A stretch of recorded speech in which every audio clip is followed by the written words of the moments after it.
Hello, and welcome to the West Trade Reviews interview series. I'm Dan White, the fiction editor, and I'm pleased to be joined virtually today by David Obuchowski, the writer of Stings, which is a short story featured in our spring 2021 print issue.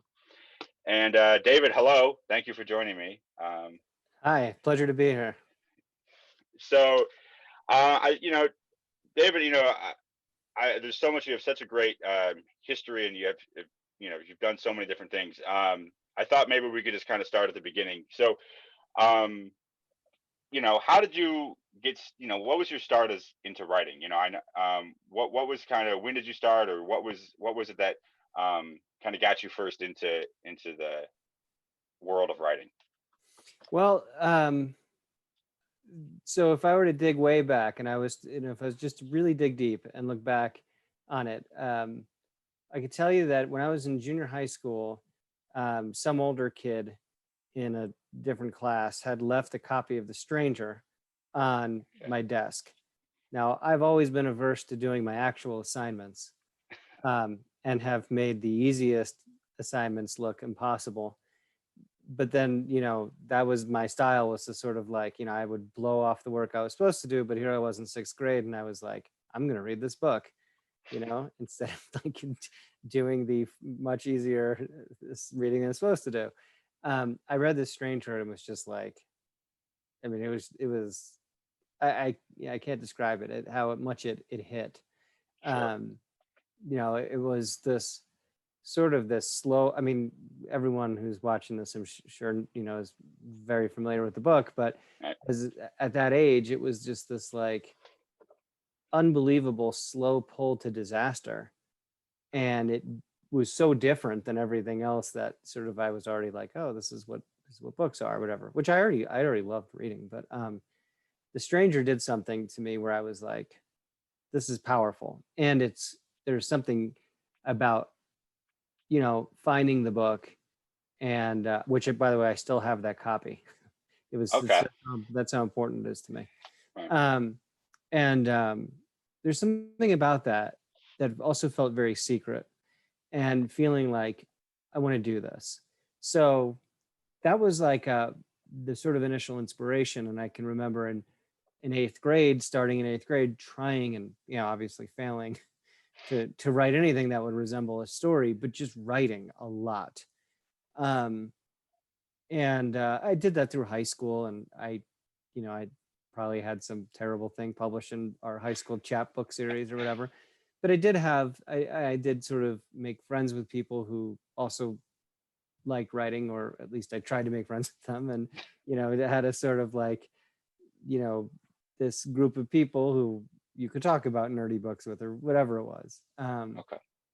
And then I went to college, and it was like, well, I know I want to be a writer. This is taking aside my sort of double life as a musician, but went to college and it's like, okay, I want to be a writer, and then promptly picked the wrong major.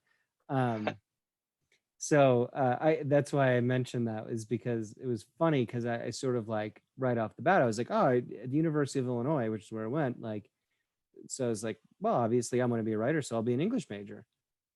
Sure. Um, well, then learn, after I had completed almost all of my credits for that major, because I sort of loaded the first half of my year with just like, I'm going to take every requirement, I'm going to take everything from my major, and then the last part of college, I'll have a little bit more fun. And Hmm. so I was like, in that, like, starting to do that, and I was like, oh, creative writing class, but it's a different department. It's like, shit. It just turns out I should have been a rhetoric major. And everyone kept being like, oh, an English major, you're going to be a lawyer or a teacher? And I was like, no, I'm going to be Right. a writer. Okay. Oh, interesting. So anyways, I had to, so I guess and then my point in bringing that up, if I could just kind of go Of on from course, that, yeah. because it's sort of building to this, is that this sort of doing the wrong thing. Mm. Because of that, I was sort of even more determined then to be like, I'm going to be a writer. I Okay. have to be a writer. So I took the wrong major but I know that I have it in me. It's sort of my passion. So um, I am going to, while everyone else is like tending bar or working at a restaurant or whatever people's college jobs are, I was like, I'm gonna write, I'm gonna like have Hmm. work as a writer. And so I would go around and I was writing, I wrote radio commercials for a small agency that actually was based in Maine, even though I was in Illinois. And I was writing these national radio ads. They were like a boutique firm. I Okay. cannot for the life of me recall how I got that job. But then I was also writing radio ads there in Champaign for the local media company. So it was like getting a portfolio of like being a professional writer and writing for the Sure. newspaper. Um, that took me a little bit away from my drive to be a fiction writer. Interesting. Not, it didn't make me not want to be a fiction writer. It made me write less fiction Oh, sure. until my senior year, when I was immersing myself in these rhetoric classes that I realized I should have been majoring in. Mm-hmm. And um, I was, you know, just stubborn. I mean, I was just like, I'm going to take these classes. And um, I took a class by a guy, taught by a guy who, my understanding is he's actually now the head of their MF. They didn't have an MFA back then for creative Okay. writing. They do now. And my understanding is he's the head of it. Anyway, he's a poet. His name is Michael Medonic. And so I'm from the East Coast. I'm from New Jersey, right? Right. So at this point, I've got 3.5 or 3 years of college under my belt. I'm kind of jaded by it, you know, never a great student anyway. It's not like I have like a huge respect for it. Like now looking back on it, all I wish I could have done was redone school, because I wish I could have given it like anyways. But back then I was, you know, a stubborn kid. So I get in this class, I sit down in the first class. Madonic gets up in front of the class and he's like, you know, I can't remember what he said exactly, but it was something along the lines of like, you know, shut the fuck up or something like that. And he had this New York accent. And I sat back like, oh, here we go. Now we're going to have the cool guy, New York professors, you know, because I'm from Jersey. So I get it. Yeah. Who's not afraid to swear. Like, you know, I'm looking around and there's kids are freshmen and sophomore. And I'm like, oh, these are going to impress these guys, but Hmm. give me a break. Right. Yeah. I just immediately did not like the guy. And so he says, he does a short story, just workshop basically. And Hmm. he's like, I'm going to kick it off by reading a story that I wrote and it was published. Um, and oh, great. You know, great. Here we go. There we go. That's Cool. ominous beginning. Yeah. Cool guy's going to read his story now too. And he gets up there and he reads the story and it takes like the full remainder of the hour and a half long that we had allotted for the class. And when he got done reading that, I was like, it was maybe as significant as when I was in sixth grade and had found the copy of The Stranger. Really? It Okay. was like, I just couldn't believe the power behind his writing. And it wasn't power because it was this epic story of it was the power that he told these small nuances. And the Hmm. story is called The Box. And I think it was, if I'm not mistaken, I also have this copy of this, published in the Florida Review. And I was just so moved by it. And I was like, okay, well, the guy's not an asshole. He's fucking brilliant. And so I, you know, was like, I'm gonna write it. I think what it did was I think it also broke me. So here I'd been like, I had been trying to write short stories, but I'm also like writing radio ads and I'm getting paid, like I'm getting paid to write. And like sort of had it in my girlfriend at the time, like she was a actual rep major. So she was writing and I was like, oh, her stuff is really good, but like I'm trying, and I just felt like this is me as a writer, right? And Sure. it's maybe someday people recognize that I'm like a good writer, but I think I knew like I wasn't. There's something wasn't clicking. And it was like hearing him read that thing took a sledgehammer to me and Mm. broke me into a million pieces, because it made me go home to my apartment and sit there and be like, what is writing? Like, what even is writing? Like, what is a story? And I sat down and I wrote a story. In my mind, you know, I'm almost 42. So now this is a million years ago. But in my mind now, the way that the story plays out is like I basically go home and I write this story. Hmm. And and I was just like, I know this is a good story. I've just written something that for the first time since I was in sixth grade, and I've tried to write for the chapbook things, and I've tried to, you know, write other short stories. This is the first time I have ever written anything that I know is good. And I called him, and I called him at home, and he was pissed. But we had at this point developed a little bit of chemistry, this sort of East Coast, you know, you could give each other a hard time. You knew it was coming from a good place. Sure. And I said, and I always called him Madonic. Everyone could professor, you know, and I would just Yeah. say, Madonic, you know, Obuchowski, what, you know, you're bothering me at home. I'm trying to have dinner. Well, I wrote something. You got to read it. I can't wait for the workshop. You got to read this thing right now. And to get back at me, he goes, okay, you're going to meet me at my office at 6 o'clock in the morning. I said, all right, I'll do it. I got up, I went to his office. He read the whole thing, and he got done with it, and he put the papers down, and he looked at me and he went, fuck you. Now I'll never forget. That's what he said. And that's when I knew I had written something good. And that ended up winning the University of Illinois short fiction contest. And Uh-huh. I mean, I won $1,000 prize from it. Hmm. And that was the sort of, so I don't know. So when you ask sort of, that's talk about a long-winded answer. When you ask about, so when did I start writing? I No, started that's writing so long before that, but then I think it took all this searching and failing and searching and failing and trying and being stubborn and getting confident and being just totally mediocre, and then being sledgehammered into a million pieces, and then having that experience, and that story came out of it. And also, you know, not just having that, but then immediately going, how the hell did I do that? And so the right. rest, you know, from there it became this search for like, how do you do that again? So Hmm. anyway, yeah. No, that's great. You know, it's validation, right? It's that it's that kind of, I think that's such an important thing that often gets overlooked. That like, yes, I'm allowed to do this in some way, or I have the chops or something, right? Yeah. So that's a great answer to my first question. You're making it easy for me here, so I Good. appreciate that.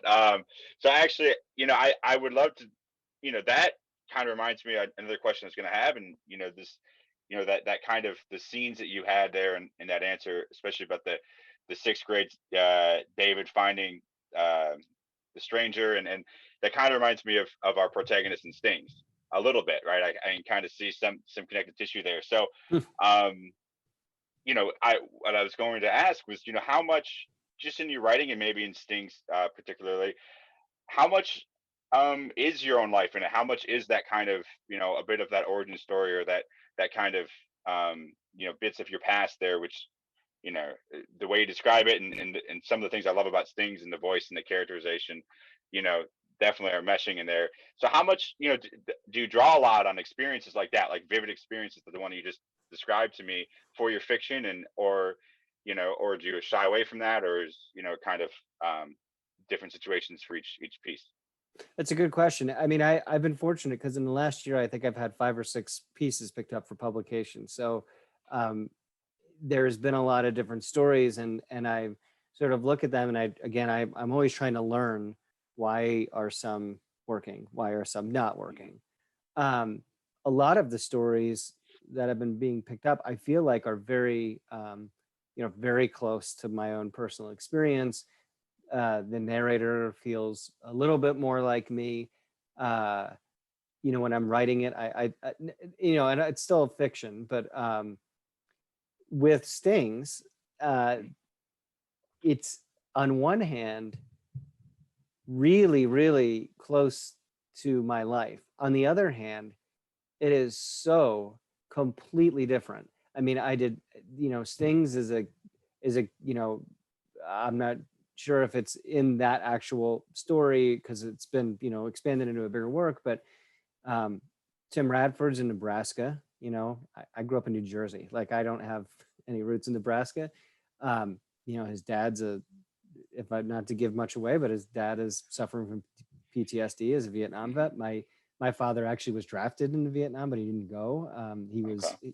He wanted to go, but he had asthma. They wouldn't take him, and he was like, bummed out by it. Um, Okay.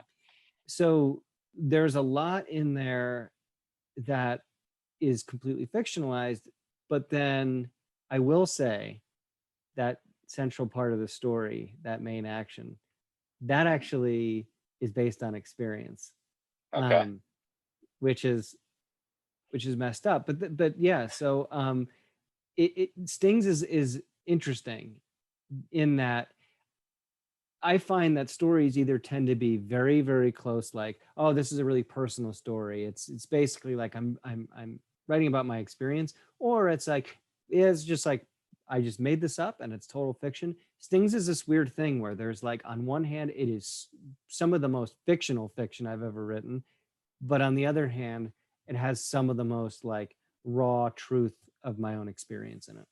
Okay. Wonderful. So, can you speak a little bit more kind of to how that story came about? And I know that it's wrapped up a bit in a novel, right, as well. So, maybe talk a bit about both of those things and kind of the story of Stings and that character, and the whole world a bit as well. So the novel is called Birdhouses. Um, and I wrote two stories in very quick succession. One of them called Birdhouses. Um, and I sort of, like, here's this, I really truly like remember the idea coming from me when I was just waiting for a light to turn green. And all of a sudden I had this one line came into my head, and then this whole first scene came into my head, and I realized, like, I don't know where the story is going, but I know this is the scene, and I know it has to have this exact line in it. And so, which actually oftentimes is a lot of how I write. I will get a line in my head or something, and it'll be like, okay, so whose voice is that? Anyway, I wrote that story and sort of sat back and was like, I love this story. And then was like, man, I like, where did that come from? It was just this whole different thing that I've been writing. And then I wrote Stings and then realized I think this is like the same character. Like I think I have like wandered into this universe that I didn't really know was there, you know? I've like sort of Mhm. stumbled into it, and now I'm like writing in this universe.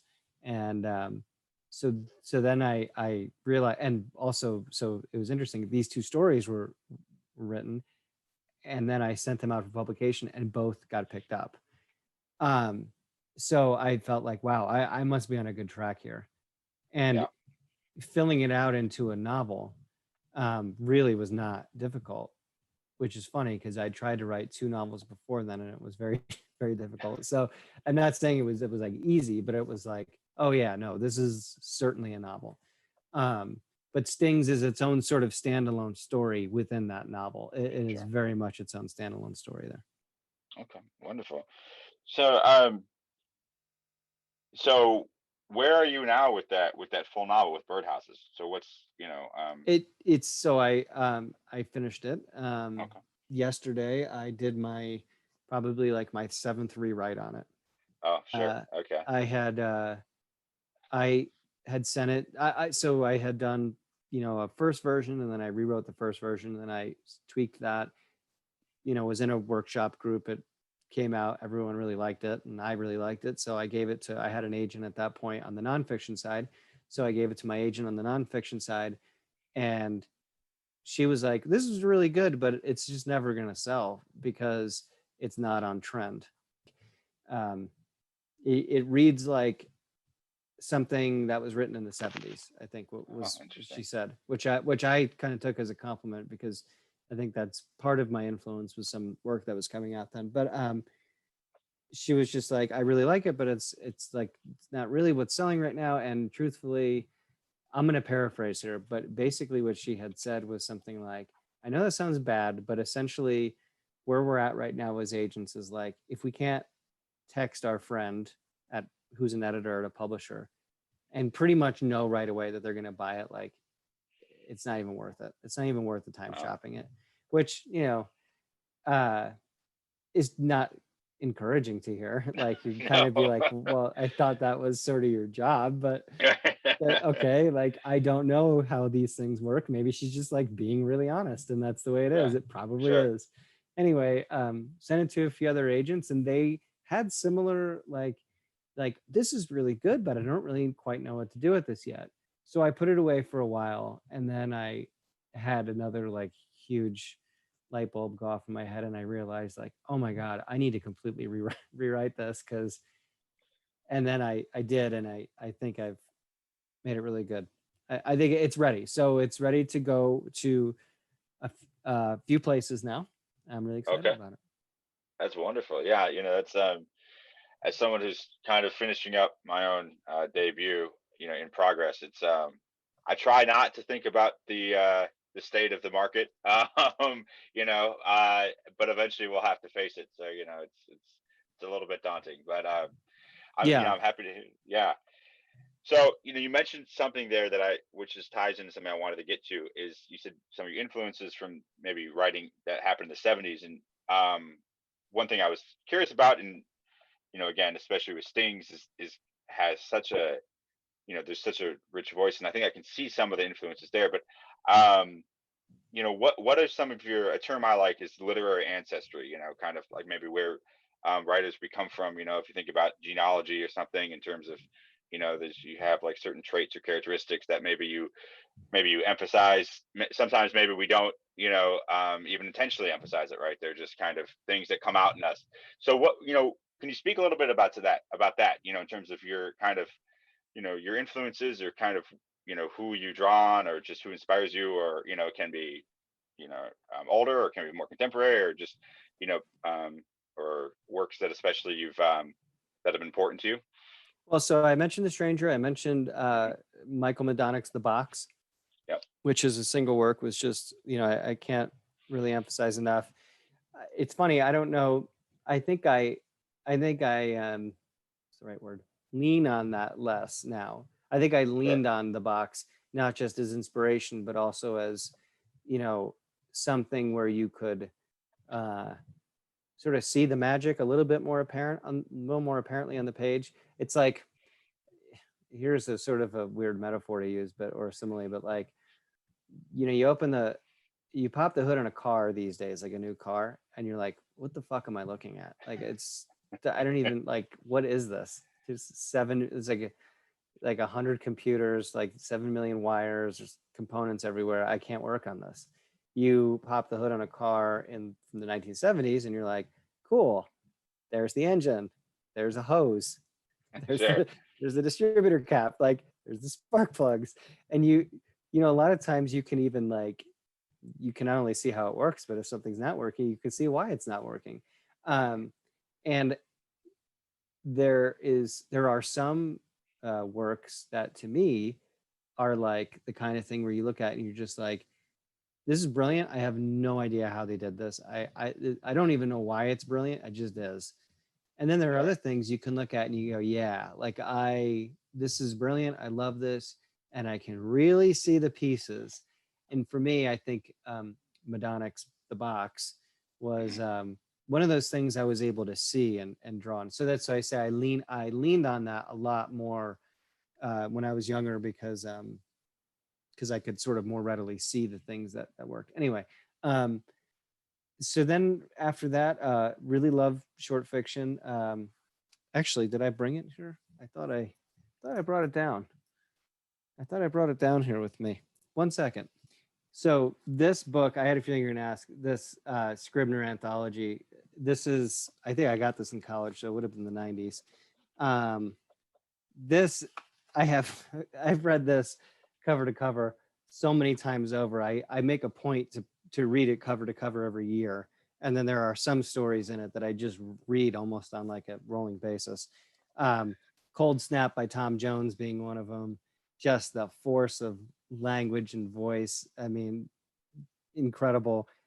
David Gates, The Mail Lady. That's another one. Richard Ford's Rock Springs. Richard Ford is great. This is where like short fiction has been really influential for me. There's so many things in here, obviously things they carried. But another, and I, in terms of longer works, a big fan of White Noise. I love White Noise. But the one of the more important novels for me is actually Stephen King writing as Bachman, Sure. and the novel Roadwork. I actually wrote an essay about this for a Gawker Review of Books, which I can't believe they let me do, but they did. But where I remember reading Roadwork and being like this is like White Noise, except this is a blue collar White Noise. Like White Noise is set in academia, and it's just like the sort of academic world. And I was like, and then Roadwork, I read this and I was like, this is like White Noise but set in an industrial laundry. It's crazy, and it is so good. And White Noise is better in some respects, but then Roadwork is better in other respects. And so I have read that novel so many different times. There is this thing that he does in that captures the internal monologue. I mean, that novel almost takes place entirely within someone's head, because it's like he goes to work, he goes home. He goes to work, he goes home. He almost never interacts with anybody, and most of it is his observation. And then there's this incredible plot that comes through it, and it's not a horror story at all. So that is, Roadwork has been like, I mean, just so good. Now sometimes it's funny because I'm like, is that the book to take? For me, that's the book I want to take the most lessons from, and it's like the book no one's heard of by him, But anyway, sure. And then the other thing that's wildly different is the Victorian literature, which I had to read in college, but I sort of the English resented, major, right? Yeah, I sort of resented reading it in college.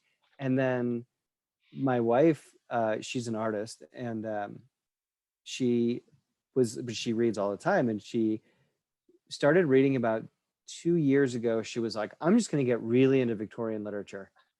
And I was like, oh, okay, yeah, I kind of know that stuff. And then she started reading it, and she was like really into it. And then I was like, well, I want to get really into it too, and I want to talk about this stuff with you. Yeah. So we have just been consuming just endless Victorian literature, and it's been awesome because some of the stuff I have read, and I'm just like, oh, this is so great. I didn't really realize how good it was.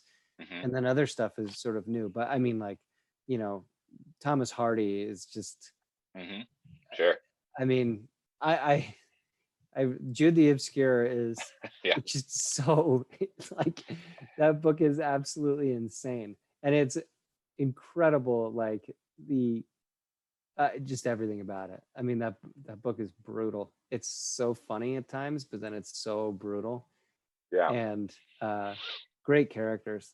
Anyways, so there is like a touch of like, I was really like on this latest rewrite of Birdhouses, I was like, I'm gonna bring up my Victorian influence a little bit on that. Sure. That's wonderful. Yeah, I think Hardy's sometimes a little overlooked, but he's a favorite of mine as well. So good. I remember I loaned the mayor of Casterbridge to one of my friends, and that the opening scene where he sells his family shocked him too. So it still has its resonance power, 130 years later, or wherever we are now. So have you ever read The Return of the Native? I have not actually read that. So I just got finished reading that because I hadn't read that one either, but I read that. It was great. I found a copy in a used bookstore, and it's like an old copy. It's so cool. It's like such a cool way to read that too. And I was like, I recommend you reading it. It's not his best work, but there are moments where you're just like, this is phenomenal. But it's like, it has quite literally like the weirdest beginning of like I was reading it and I was turning to my wife and I was just like, this book is so weird. like like when Thomas Hardy wants to be like really weird or really brutal, whatever, he's just like, yeah, I'm going for Goes it. for it. Yeah. That's It's great. like, wow. Anyway, yeah. That's great. So, you mentioned you and your wife uh, dabbling in the Victorian, or maybe immersing yourselves in the Victorian. Yes, And immersing would be the way. so, you two work together a bit, or you have on books as well, children's books, right? Well, it's interesting that you mentioned that. So I had told you I was excited to talk to you because the timing was good. We have some good news, or I had some exciting news. My wife and I have worked, we've collaborated together a few things on very little things, and we've tried to collaborate on some books. And she came up with a book idea almost a couple years ago, and on her own, brilliant idea for a book. And I was just like, oh, this is just like such a good book. Um, and then she did all the research for it because it was a children's book, but it was nonfiction. So she did all this research for it, and then she did all the art for it.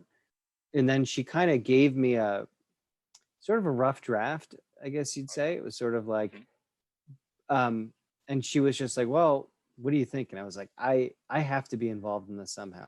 This is incredible. Like, she's already done so much work, but I was like, if you want, like, if you'd be cool with it, I would love to take the work that you've done and sort of transform it into this, give it this this narrative uh kind of eloquence, and try to give it some voice and rhythm and all that. Mhm. And she very generously said said yes. um and so we worked on it. We actually got close a couple times, and then we just always believed in it, and we sent it out to another place, and it just got picked up by an incredible publisher. Oh, um, wonderful. yeah, called Mine Edition, which is a Excellent. part of Astra. They used to be part of Penguin, now they're part of Astra Publishing House. Okay. um, and Maria Russo, who was like the children's literature editor at New York Times, she's she's our editor at Mine Edition there. And Leonard Marcus, who's kind of a legend in the children's literature world, he was also one of the people working on it with us. So we're like, now find ourselves, not only has the book gotten picked up, but we're working with two people who we consider to be just absolute legends in the, living legends, influential, brilliant people. And it's going to be published worldwide. So Wow. yeah, this has been quite a and you're the first person I've told publicly. Oh, wow. Yeah, Thank you for the scoop. yeah, That's this wonderful. is, Congratulations. thank you. Yeah. So yeah, Good. So, yeah. yeah. So, tell me a little bit about it. What's it called? And I don't think you mentioned that. And Right. So the title is How Birds Sleep. It'll be published by Mine Edition. Should be out in the fall of 2022. And beautiful artwork that's all done by hand, not digital. And of course, the copy is just beautiful as well, because no, that's it. And again, it's nonfiction, but it is also told in a way to have it's not nonfiction in a reference way. It's Sure. actually told. It's supposed to take you on a journey, is as Hmm. much as I'll tell you. And Oh, sure. but we're really really excited about it. And you know, I'll certainly be promoting news about it when I can. That's great. Wonderful. Yeah. Yeah. Wow. So, and we've talked about a couple of things already. You kind of have dabbled in so many different things. And or maybe not dabbled is the wrong word. You've really kind of dove into so many different things. So, um, could you speak a little bit, or could we touch on a little bit, maybe some of your other nonfiction, you know, in terms of, I know you mentioned Gawker, and you used to write for Deadspin, and book reviews and things like that. So, and I follow you on Twitter, of course, and there's a lot of posts about cars and things, that sometimes I get the references and sometimes I don't. But so yeah, so you've kind of been all over the place. You want to kind of speak to that a little bit and kind of how, and maybe do the different types of forms that you work in, I'm sure they do interact or intersect, maybe just in your own mind in the creative process, or is there anything that you kind of find that's especially useful for about working in different you know mediums or genres or what have you? So I do a lot of nonfiction that is long form, and you're right. I wrote for Gawker Review of Books, where I was lucky enough to write some sort of, I don't know, book reviews or pieces about books. But then for Deadspin, I wrote about craft beer, which was sort of, I wrote a piece about like, how I have Crohn's disease and how beer is a way for me to taste things that I can't taste with food because I can't eat so many foods. Mhm. And I very much wanted to write like much weirder more conceptual things about beer. But I mean, I'm not sure how many people wanted to go to Deadspin and read that stuff. So I a lot of stuff I wrote was somewhat dry. And then when I got to Jalopnik, they're another sister publication in the sort of, formerly known as Gawker universe. I really got kind of found, I think, a place in that I like cars. I don't know as much as I should about cars, is what I'll say. I mean, I obviously know some stuff. I love cars. I drive a weird car. And anyway, I started writing these really long form essays that had to do with cars, but really were about the human experience. And like one of them was about a guy who had been embezzling almost $500,000 so he could buy 50 of the same exact car. And he was sort of leading this double life, except that was all in like the first paragraph of the story. And the real story was him examining like why did he do that? How did he pull it off? And what has happened since? And has he really Sure. changed? Or, and then, but I've written a lot about that. I always say like a good car story is a good human story. That turned into a documentary podcast that I write and host Mhm. and produce and do all that stuff, called Tempest. And I'm in pre-production on the third season. That got developed into a television show, which is why I lived in LA for a little while. Okay. I'm working with two amazing people. One of them is Keith Gordon, who is a film director. He used to be an actor. He is film director and television director. He directs things like Better Call Saul, and he directed Leftovers, and he's amazing. And then Rachel Griffin, she's a producer. She produces documentaries like Crips and Bloods, Made in America, Conan O'Brien Can't Stop, and so that we've spent a lot of time. The pandemic obviously kind of complicates things a little bit with that, Sure. but that, and now I'm still writing some essays about cars, but I also just finished a 15,000 word essay, which is going to be published in parts, serialized. Um, Very Victorian of you to have the serialized release. exactly. I actually said that. So hopefully, I mean, the plan is that it's going to be in Fangoria, and it's about a film from my youth that was really important to me. And so it not only talks about the film and my experience in the film, but then I was very fortunate in that I tracked down almost everybody in the film. And so it kind of weaves all these stories, and so anyway, that's what I'm working on the nonfiction side. But to get to your question about how that impacts things, you know, I think for me, what's instructive about it is finding, I mean, the stories and the characters that you get in these, nonfiction tales are just like, You really can't, there's nothing like them.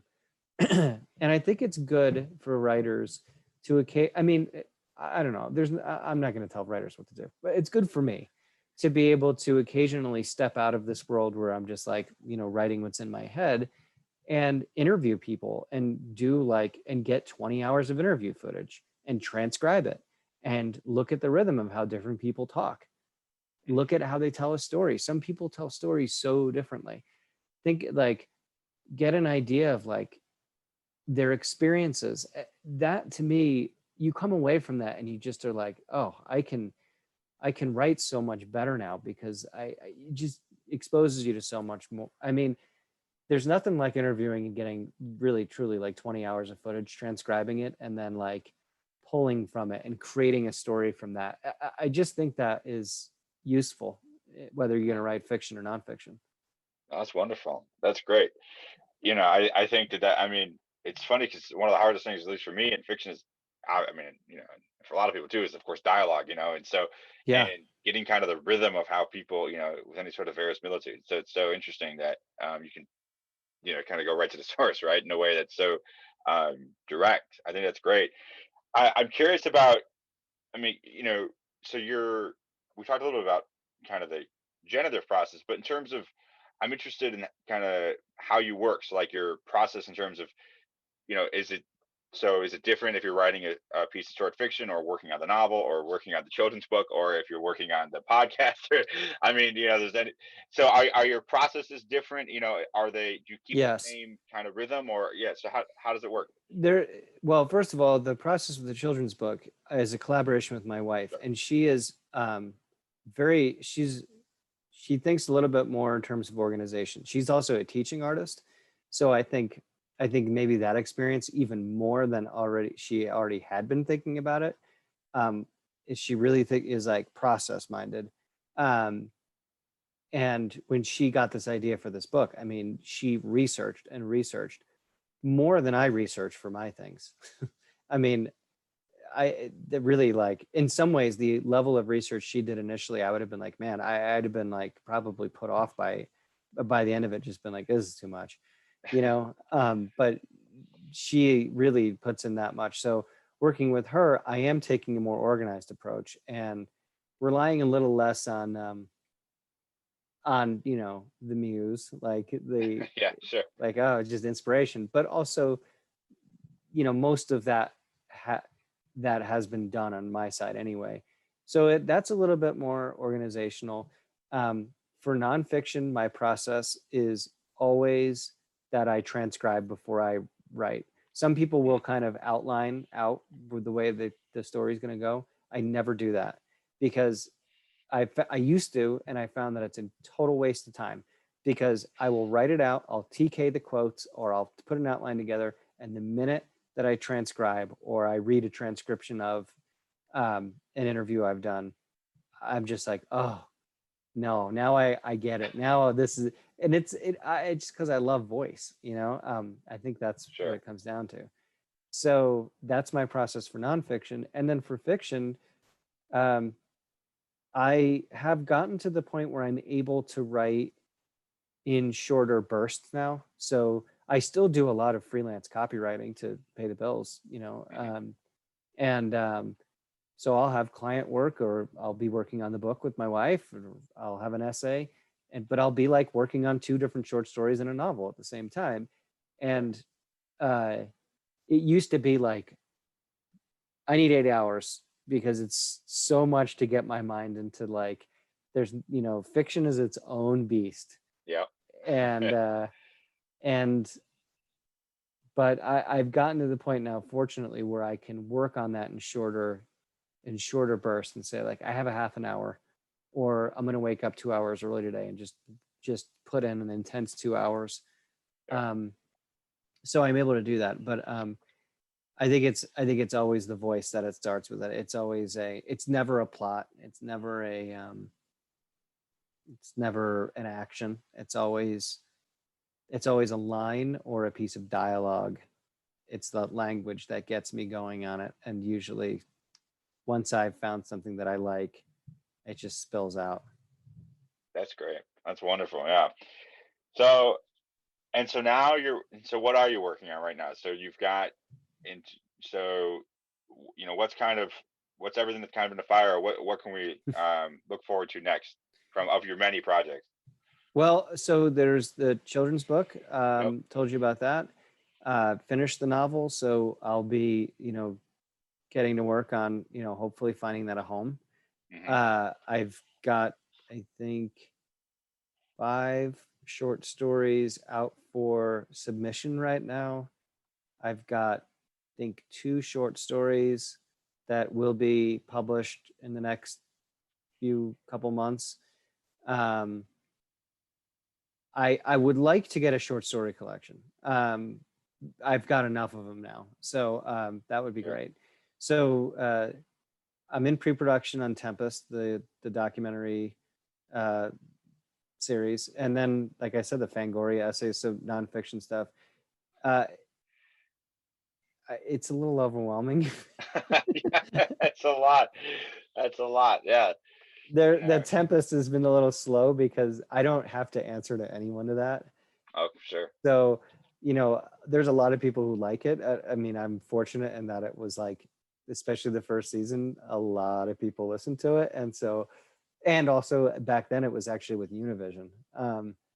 They were the parent company who, Right. so that first season I did have to report to people. And then, uh, sort of a long story, it had been a part of the Jalopnik family, and then Univision sold off Jalopnik, and it was just, Yep. anyway. I got to take it on my own for the second season. And then I was like, this is great. I don't have to answer to anybody. I can like just do this on my own schedule, which I have been doing. But of course, that means then other things get a little bit, they can take priority. I can, there's no one's going to yell at me for being late on a Tempest thing. Right. Sure. Sure. That's wonderful. Well, I think, I mean, there's just so much that you're working on. I mean, it's pretty incredible. I don't know how you're able to keep everything going. But that's really great. And I'm really excited about featuring Stings in our print issue coming up here. It was I think for me, on the editorial side of the journal, it was the first piece that really grabbed me, and I think it was the first piece that really of the several that we ended up getting, but yours was the first one for this issue that really excited the editorial staff. So I'm really excited about it, and I'm excited to read the novel when it comes out about the full kind of story of Timothy Radford. I think that he's such a vivid character. I really appreciate that. I cannot tell you how much that means to me. And it was so cool to work with you. You were such a great editor on this. I felt so fortunate. And that story is just really, really special to me. And, obviously I don't want to give anything away. That it's one of those, it's just not all of, I have some stories that are like, basically just like, they're a lot of dialogue, a lot of feeling. This Mhm. is one of those stories where there's like a real sort of a big central action that happens in it. Yes, there is. And I remember just, feeling like, to me, this is a big thing. And Yep. but I was like, I don't know, I wonder if anyone else will get it. And so, having it picked up, and us talking about it, it's just been, I just can't even tell you what it means to me, really. Well, that's wonderful. Well, there Yeah. is certainly a big central action, and everyone will have to go read it and find out for themselves what that is. But it is certainly worth the read. But so again, David, I want to say thank you for participating in Of our course. West Trade Review interview series. And the story is Stings by David Obuchowski, which will be in our West Trade Review's 2021 spring print issue that you can find um, online via our submittable account. So thank you everybody for watching, and we'll see you soon.